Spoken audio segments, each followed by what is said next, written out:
എൻ്റെ പേര് ജെയിംസ് കാപ്പാനി. തൃശ്ശൂർ ജില്ലയിൽ പുത്തൂർ എന്ന സ്ഥലത്ത് നമ്മൾ കുങ്കുമപ്പൂ കൃഷി ചെയ്യുന്നു. ഞാൻ ഏകദേശം 22 കൊല്ലത്തോളം സൗദി ഡിഫൻസിൽ വർക്ക് ചെയ്യായിരുന്നു. അവിടെ നിന്നും വന്നതിന് ശേഷമാണ് ഈ കൃഷി ആരംഭിച്ചത്. ഞാൻ വിദേശത്തു നിന്ന് വന്നതിന് ശേഷം പച്ചക്കറികൾ എക്സ്പോർട്ട് ചെയ്യുന്ന ബിസിനസ്സാണ് ചെയ്യുന്നുണ്ടായിരുന്നത്. അപ്പോൾ നമ്മൾക്ക് നമ്മുടേതായ സ്വന്തമായ ഒരു പ്രൊഡക്റ്റ് വേണമെന്നുള്ളൊരു ആഗ്രഹം എനിക്ക് തോന്നി. അപ്പോൾ അതിൻ്റെ ഭാഗമായിട്ട് ഇന്ത്യയുടെ പല ഭാഗങ്ങളിലും സന്ദർശനം നടത്തി. നമ്മൾ കാശ്മീരിലും അത് കൂട്ടത്തിൽ സന്ദർശിച്ചു. അപ്പോൾ നമ്മൾക്ക് കുങ്കുമപ്പൂവിനെ ഞാൻ കണ്ടെത്തി. അപ്പോൾ എന്തുകൊണ്ട് നമ്മുടെ നാട്ടിൽ കൃഷി ചെയ്യാൻ പറ്റില്ല, എങ്ങനെ ചെയ്യാം എന്നുള്ളതിനെക്കുറിച്ചുള്ള പഠനങ്ങൾ നടത്തി. അതിൻ്റെ ഭാഗമായിട്ട് സമാന രീതിയിലുള്ള കൃഷി ചെയ്യുന്ന പല സംരംഭങ്ങളും നമ്മൾ പോയി കണ്ടു, പഠിച്ച് മനസ്സിലാക്കി.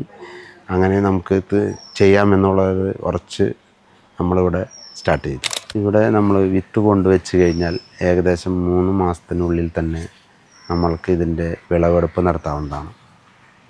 അപ്പോൾ ഇതിൽ ഈ 3 മാസക്കാലം നമ്മൾ 0 മുതൽ 25 ഡിഗ്രി വരെ സെൽഷ്യസിലാണ് നമ്മൾ മെയിൻറ്റെയിൻ ചെയ്യുന്നത്.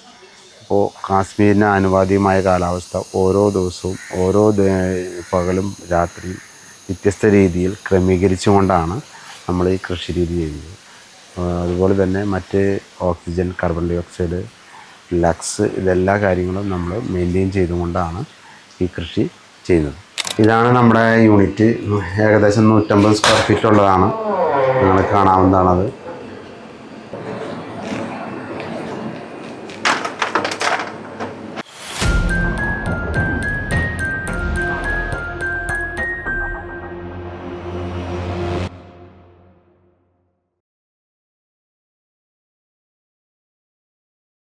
ജെയിംസ് സാറേ, അപ്പോൾ ഈ ഇത്ര സ്ഥലത്ത് നിന്നാണ് സാറ് ലക്ഷങ്ങൾ വരുമാനം ഉണ്ടാക്കുന്നത് അല്ലേ? അതെ, തീർച്ചയായിട്ടും. നമുക്ക് ഇത്രയും സ്ഥലം മതി, അധികം സ്ഥലമൊന്നും വേണ്ട. വളരെ കുറഞ്ഞ സ്ഥലത്തും നമുക്ക് ലക്ഷങ്ങൾ വിലയുള്ള കുങ്കുമപ്പൂ വിരിയിച്ചെടുക്കാം.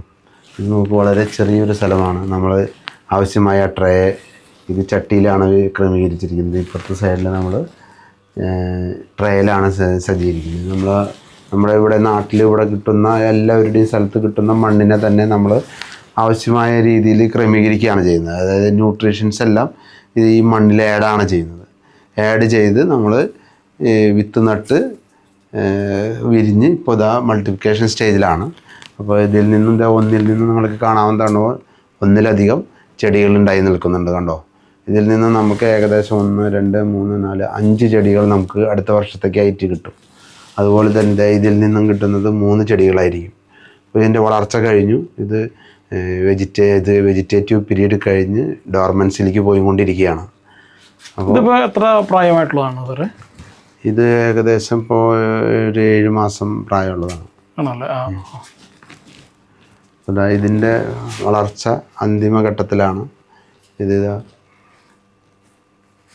വെജിറ്റേറ്റീവ് ഇപ്പോഴും ഉണ്ട്, പച്ചനിറം ഇപ്പോഴും ഉണ്ട്. പക്ഷേ ഇതിൽ നിന്ന് വളരെ കുറവ് 2, 3 വിത്തുകളാണ് ഇതിൽ നിന്ന് നമുക്ക് കിട്ടാനുള്ള സാധ്യത.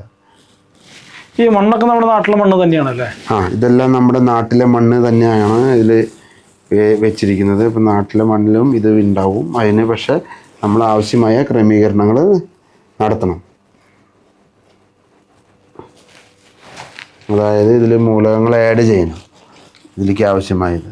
ഇപ്പം ഇവിടെ നല്ല കൂളിംഗ് ആണ്. ഇപ്പോൾ എത്ര ടെമ്പറേച്ചറിൽ നിൽക്കുന്നത്? ഇപ്പോൾ ഇവിടെ നിങ്ങൾക്ക് ഇത് കാണാവുന്നതാണ്. ഇവിടുത്തെ ടെമ്പറേച്ചർ എന്ന് പറയുന്നത് 58 ഫാരൻഹീറ്റാണ്. ഇതിലാണ് ഇപ്പോൾ ഇവിടെ ഉള്ളത്. ഇത് 93% ഹ്യൂമിഡിറ്റിയാണ് ഇപ്പോൾ മെയിൻറ്റെയിൻ ചെയ്യുന്നത്. ഇത് കുറച്ച് അധികമാണ് ഹ്യൂമിഡിറ്റി. നമ്മളത് ഡോറ് കുറച്ച് ഓപ്പൺ ആയതുകൊണ്ടാണ്. കുറച്ച് കഴിയുമ്പോൾ അത് ഒരു 75% കുറയും. ഇതിങ്ങനെ മെയിൻറ്റെയിൻ ചെയ്ത് നിർത്തുമല്ലോ നമ്മൾ? അതെ. ഇതിൻ്റെ ഒരു ഇറിഗേഷൻ സംവിധാനങ്ങളൊക്കെ എങ്ങനെയാണ്? ഇപ്പോൾ ഇറിഗേഷൻ വരുന്ന 2 രീതിയിൽ നമ്മളിതിന് ഇറിഗേഷൻ സംവിധാനം ഉണ്ട്. എയറോഫോണിക് സംവിധാനത്തിലൂടെ നമുക്ക് ഫോഗ് വരും ഇതിൽ. അതുകൂടാതെ നമുക്ക് ഡ്രിപ്പ് ഇറിഗേഷനും കൊടുക്കുന്നുണ്ട്. അപ്പോൾ ഇത് നിങ്ങൾക്ക് കാണാവുന്നതാണ്. ഇതുവഴി ഡ്രിപ്പ് ഇറിഗേഷനും ചെയ്യുന്നുണ്ട്. എയറോഫോണിക്കിൽ വളരെ കുറഞ്ഞ സമയങ്ങളിൽ മാത്രമേ നമ്മൾ ഡ്രിപ്പ് ഇറിഗേഷൻ ചെയ്യുകയുള്ളൂ. വളരെ അത്യാവശ്യ ഘട്ടങ്ങളിലും അല്ലെങ്കിൽ ഓൾമോസ്റ്റ് നമ്മൾ ചെയ്യുന്നത് എയറോഫോണിക് സംവിധാനത്തിലൂടെയാണ്. വെള്ളവും വളരെ കുറവും മതി അല്ലേ? മതി. സാധാരണ കൃഷി രീതിയിൽ നിന്ന് വെള്ളവും എന്താ പറയാ വളം ഭൂമി ഇതൊക്കെ വളരെ കുറവ് മതി. അതെ, ഇത് നമുക്കിത് കാണാവുന്നതാണ്. 1 2 3 4 5 6 7 സ്റ്റെപ്പ് നമുക്ക് കൃഷി ചെയ്യാവുന്നതാണ്. താഴെ നമുക്ക് കൃഷി ചെയ്യുമ്പോൾ ഒരു സ്റ്റെപ്പിൽ മാത്രമേ ചെയ്യാൻ സാധിക്കൂ. ഇത് വെർട്ടിക്കൽ ആയിട്ട് നമുക്ക് എത്ര വേണമെങ്കിലും ഹൈറ്റ് ഉയർത്തി കൊണ്ടുപോകാൻ സാധിക്കും. ഇപ്പോൾ നമ്മളിവിടെ ചെയ്തിരിക്കുന്നത് 7 സ്റ്റെപ്പാണ്. പക്ഷേ നമ്മൾക്ക് ഇതിൽ കൂടുതൽ സ്റ്റെപ്പുകൾ നമുക്ക് ചെയ്യാവുന്നതാണ്. നമുക്കിവിടെ ഒരാൾക്ക് നിന്ന് കൈകാര്യം ചെയ്യാവുന്ന ഹൈറ്റിലും ചെയ്യാം. അതിൽ കൂടുതലും സ്റ്റെപ്പുകൾ വെച്ച് കഴിഞ്ഞ് ചെയ്യാവുന്നതാണ് കൃഷി. അപ്പോൾ അതുകൊണ്ട് തന്നെ നമുക്ക് 10 ടൈംസ് കൂടുതൽ സ്ഥലം നമുക്ക് ഇവിടെ കിട്ടും. പ്രകാശ സംവിധാനം ഏതൊരു ചെടിയുടെയും വളർച്ചയ്ക്ക് അത്യന്താപേക്ഷിതമാണ്. അതുകൊണ്ട് തന്നെ ഇതിനാവശ്യമായ UV ലൈറ്റുകളാണ് നമ്മളിവിടെ കൊടുത്തിരിക്കുന്നത്. UV ലൈറ്റുകളുടെ ഡെൻസിറ്റിയും കാര്യങ്ങളെല്ലാം കൃത്യമായി നിരീക്ഷിക്കണം. അതുകൂടെ നമുക്കിവിടെ നിയന്ത്രിക്കുന്നതിനായിട്ട് പുറമേ നിന്ന് കാണുവാനായിട്ട് സാധിക്കും. ഈ ക്യാമറ സംവിധാനം ഉണ്ട് കണ്ടോ. ഇതിലൂടെ നമുക്ക് നമ്മുടെ മൊബൈലിൽ നമുക്ക് ഇതിൻ്റെ വളർച്ചയുടെ ഓരോ ഘട്ടങ്ങളും നമുക്ക് ഇതിനുള്ളിൽ കയറാതെ തന്നെ നിരീക്ഷിക്കാൻ സാധിക്കും. അതുപോലെ തന്നെ ഡീഹ്യൂമിഡിഫയർ, ഇതിൽ വെള്ളത്തിൻ്റെ ജലാംശം കുറയ്ക്കുന്നതിന് ആവശ്യമായ ഒരു മെഷീനറിയാണ് നമ്മളിവിടെ ഉപയോഗിക്കുന്നത്. ഡീഹ്യൂമിഡിഫയർ വഴി നമുക്ക് ഇതിലെ ജലാംശമെല്ലാം വലിച്ചെടുക്കാൻ സാധിക്കും. ഈ ചെടി നമ്മൾക്ക് 3 മാസത്തിനുള്ളിൽ ഹാർവെസ്റ്റ് ചെയ്തെടുക്കാവുന്നതാണ്. അതിനുശേഷം ഇപ്പോൾ നടക്കുന്നത് നമ്മൾ മൾട്ടിപ്ലിക്കേഷനാണ്. അതായത് ഒരു ചെടിയിൽ നിന്ന് 2 ചെടി 3 ചെടി, അതാണ് മൾട്ടിപ്ലിക്കേഷൻ എന്ന് ഉദ്ദേശിക്കുന്നത്. അപ്പോൾ മൾട്ടിപ്ലിക്കേഷൻ ഇതിൻ്റെ സൈക്കിള് പൂർത്തിയാകുന്നത് 12 മാസത്തിലും കൊണ്ടാണ്. ഒരു ചെടിയുടെ ഒരു വളർച്ച സൈക്കിൾ കംപ്ലീറ്റ് ആവുന്നത് 12 മാസം കൊണ്ടാണ്. 3 മാസം കഴിയത്തിനുള്ളിൽ നമുക്ക് ഹാർവെസ്റ്റിംഗ് കിട്ടും. അതിന് ശേഷം നമ്മൾക്ക് മൾട്ടിപ്ലിക്കേഷൻ സ്റ്റേജാണ്. ഇപ്പോൾ ഏകദേശം ഇതിൻ്റെ മൾട്ടിപ്ലിക്കേഷൻ വളർച്ച കഴിഞ്ഞു. ഇനി വിളവെടുപ്പിലേക്കായിട്ട് അടുക്കുകയാണ്. നമ്മൾക്കിത് പ്ലാസ്റ്റിക്കിൻ്റെ ചട്ടിയിൽ മാത്രമല്ല മണ്ണിൻ്റെ ചട്ടിയിലും നമ്മൾക്കിത് കൃഷി ചെയ്യാവുന്നതാണ്. മണ്ണിൻ്റെ ചട്ടിയാണ് കുറച്ചുകൂടെ പ്ലാസ്റ്റിക്കിനേക്കാൾ നല്ലത്, ഗുണമുള്ളത്. നമുക്ക് അതുപോലെ തന്നെ ഇതിൻ്റെ റാക്കുകൾ നമുക്ക് ഇരുമ്പിൽ മാത്രമല്ല മരം കൊണ്ടും നമുക്ക് റാക്കുകൾ ചെയ്യാം, പ്ലാസ്റ്റിക്കിൻ്റെ ചെയ്യാം.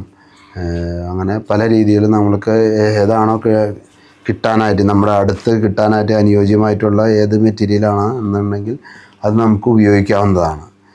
പ്രധാന ഘടകം എന്തുപയോഗിച്ചാലും, മരം ഉപയോഗിച്ചാലും പ്ലാസ്റ്റിക് ഉപയോഗിച്ചാലും മണ്ണ് ഉപയോഗിച്ചാലും ഫംഗസ് വരാതിരിക്കാൻ പ്രത്യേകം ശ്രദ്ധിക്കുക എന്നുള്ളതാണ് ഇതിൻ്റെ പ്രധാന ഘടകം.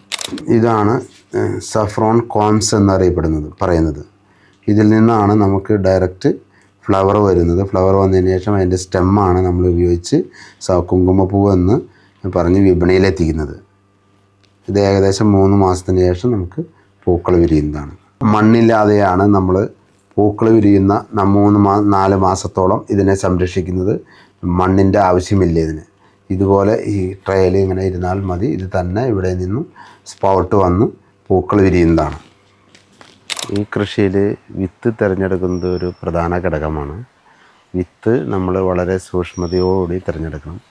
8 മുതൽ 10 ഗ്രാം വരെയുള്ള വിത്തുകളാണ് നല്ല വിളവ് നൽകുന്നത്. അതുപോലെ തന്നെ അത് ട്രാൻസ്പോർട്ടേഷൻ ചെയ്യുമ്പോഴും, അതായത് കാശ്മീരിൽ നിന്ന് ഇങ്ങോട്ട് കൊണ്ടുവരുമ്പോഴും വളരെയധികം ശ്രദ്ധിക്കണം. കേടുവരാതിരിക്കാനും കാലാവസ്ഥയിലുണ്ടാകുന്ന വേരിയേഷനെ എല്ലാം അതിജീവിച്ച് നമുക്കിവിടെ എത്തിക്കുക എന്നുള്ളത് പ്രധാന ഘടകമാണ്. അത് വളരെ സൂക്ഷ്മതയോടുകൂടി കൈകാര്യം ചെയ്യുക. നമ്മുടെ ഈ വിത്ത് ഇവിടെ കൊണ്ടുവരുന്നു, നമ്മൾ സൂക്ഷ്മതയോടുകൂടി കൈകാര്യം ചെയ്തു. നമ്മൾക്ക് ഇതിൽ നിന്നുണ്ടാകുന്ന ഔട്ട്പുട്ട് വളരെ വലിയതാണ്. കാരണം ഇതിന് ലക്ഷങ്ങളാണ് ഇതിൻ്റെ കുങ്കുമപ്പൂവിന് വിലയുള്ളത്. അതുകൊണ്ട് തന്നെ ഈ കൃഷി ആർക്കും ചെയ്യാവുന്നതാണ്. വളരെയധികം വിലയുള്ള ഈ കുങ്കുമപ്പൂവ് നമ്മുടെ നാട്ടിൽ നമുക്ക് ആവശ്യമുള്ളതിൻ്റെ 10% മാത്രമാണ് ഉൽപ്പാദനമുള്ളത്. ബാക്കിയെല്ലാം മറ്റ് രാജ്യങ്ങളിൽ നിന്ന് ഇമ്പോർട്ടാണ് ചെയ്യുന്നത്. അതുകൊണ്ട് തന്നെ നമ്മുടെ നാട്ടിലെ ചെറുപ്പക്കാർക്ക് ഈ കൃഷിയിലോട്ട് കടന്നു വരാവുന്നതാണ്. ഈ കൃഷി ഒരിക്കൽ ഒരു ഇൻവെസ്റ്റ്മെൻറ്റാണ്. 1 ടൈം ഇൻവെസ്റ്റ് ചെയ്ത് കഴിഞ്ഞാൽ നമ്മൾക്ക് പിന്നെ ഇത് കാര്യമായ ജോലികൾ ഇതിൽ വരുന്നില്ല. ഫുള്ളി ഓട്ടോമേറ്റഡ് ആധുനിക സാങ്കേതികവിദ്യയോടുകൂടി ഓട്ടോമേഷൻ ചെയ്താണ് ഈ സിസ്റ്റം വർക്ക് ചെയ്യുന്നത്. അതുകൊണ്ട് തന്നെ ചെറുപ്പക്കാർക്കും മുതിർന്നവർക്കും ഒരുപോലെ ഈ കൃഷി ചെയ്യാവുന്നതാണ്. ഒരിക്കൽ ഈ കൃഷി ഇറക്കിക്കഴിഞ്ഞാൽ പിന്നെ വിളവെടുപ്പ് സമയത്ത് മാത്രം നമുക്ക് ഇതിനകത്ത് പ്രവേശിച്ചാൽ മതി. അതുവരെയുള്ള കാര്യങ്ങളെല്ലാം നമ്മുടെ വിരൽത്തുമ്പിൽ, അതായത് മൊബൈലിൽ നിയന്ത്രിക്കാവുന്നതാണ്. അത് മൊബൈലിൽ ഒന്നും ചെയ്തില്ലെങ്കിലും അത് സിസ്റ്റം അത് ഈ ഹാർവെസ്റ്റിംഗ് പീരീഡ് വരെ എല്ലാ കാര്യങ്ങളും അത് അപ്ഡേറ്റ് ചെയ്തുകൊണ്ടിരിക്കും. നമ്മൾ കുങ്കുമപ്പൂവ് മാത്രമല്ല, കുങ്കുമപ്പൂവിൻ്റെ മൂല്യവർദ്ധിത ഉൽപ്പന്നങ്ങളും ഉണ്ടാക്കുന്നുണ്ട്. ഇതാണ് നമ്മൾ കൊടുക്കുന്ന കുങ്കുമപ്പൂവ്. ഓർഗീസ് എന്ന ബ്രാൻഡിലാണ് നമ്മൾ വിപണിയിൽ എത്തിച്ചിരിക്കുന്നത്.